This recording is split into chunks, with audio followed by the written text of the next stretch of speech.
السلام علیکم ورحمت الله وبرکاته. دا یو ملګری دی مجاهد مومن کمنټ یې کړی ډاکټر صاحب، د الله په خاطر ریپلی راکړه.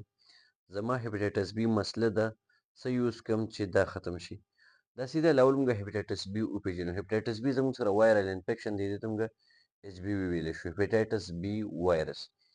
دا موسټلی موږ ته چې ولګي نو زموږ لیور افیکټ کوي، زموږ اینه چې کومه ده، موږ چې کومې ته چې اینه ویلی کېږي دا افیکټ کوي، متاثره کوي. دا موږ ته لیور سیروسس یا لیور کینسر چې ورته موږ ویلی شو هغې پورې موږ ته کمپلیکیشن کولی شي. بیا د دې زموږ سره قسمونه دي، یو ته اکیوټ هیپاټایټس بي ویلی شي، یو ته کرانیک هیپاټایټس بي ویلی کېږي.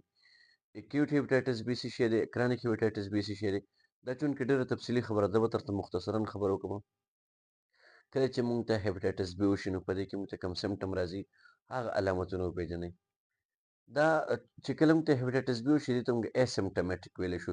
لکه اسیمپټومټیک مین دا چې څه چې ښکاره علامتونه نه وي، علامتونه یې ښکاره طور نه وي، خصوصي توګه په ماشومانو کې. بیا هم چې کوم علامتونه موږ ته مخې ته راځي، هغه علامتونه څه شي دي؟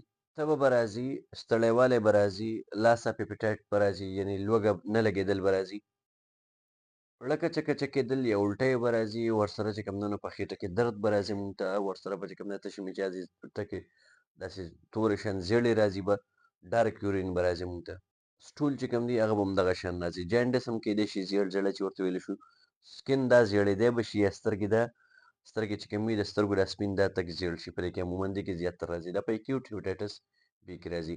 په کرانیک کې بس راځي. عموماً دا اسیمپټومټیک وي، مطلب په دې کې هم څه خاص علامات نه وي تر څو پورې چې اینې پیل کړې نه وي، یا اینې خرابه کړې نه وي، یا اینې ته لیور سیروسس نه وي کړی.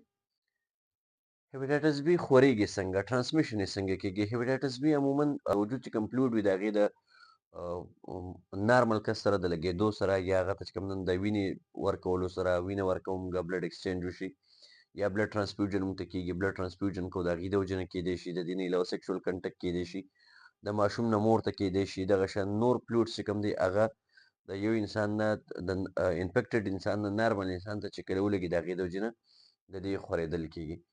ډایګنوسس به موږ څنګه کوو، یا به موږ څنګه معلوموو؟ د دې لپاره زموږ سره چې کوم اکیوټ په انیشل لیول باندې سکرینینګ ورته موږ ویلی شو، سکرینینګ ټسټونه وشي، لکه څنګه چې ایچ بي ایس ایچ سي وي ټسټونه دا ریکمنډ کړی شي. پای کې مریض ته راوځي، یا د دې نه علاوه چېرته خدا نخواسته یو مریض ته روټین سکرینینګ کېږي، پای کې راوځي. د دې لپاره فردر موږ بیا الیزا شوه یا فردر پی سی آر شو، دغه ټسټونو باندې به د دې موږ فردر معلومات کوو چېرې دا هیپاټایټس بي یو مریض ته شوی دی نه دی شوی، یا دلته چې کوم په کوم لیول باندې شوی دی، یا د اینې دپاره یا د اینې د صحت دپاره چې کوم زموږ لیور دی د هغې دپاره موږ الټراساونډ یا سټي سکین دا هم کولی شو چې پای کې موږ لیور هیلث ګورو یا د اینې پوزیشن ګورو.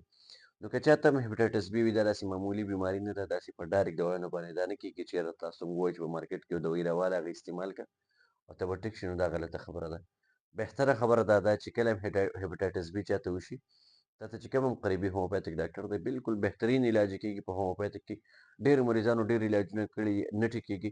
هومیوپیتھک علاج کې ډېره زیاته فایده کېږي. ما خپل هم ډېر مریضانو ته الحمدلله د هومیوپیتھک علاج سره الله پاک شفا ورکړې. خو دا یاد ساتئ چې هر مریض ته انډیویجوال مختلف میډیسن کېدی شي. نو په دې پلیټفارم باندې که زه تاته میډیسن سجیشن کوم، نو دا به غلطه خبره وي. ښه خبره دا ده چې ته یو هومیوپیتھک ډاکټر ته ورشې، هغه به ستا پراپر کیس ټیکینګ وکړي، هغې نه بعد کې به ورته علاج وکړي. انشاءالله شفا من جانب الله. د الله پاک بل شفا درکړي. دعاګانو کې یاد ساته. د الله په امان.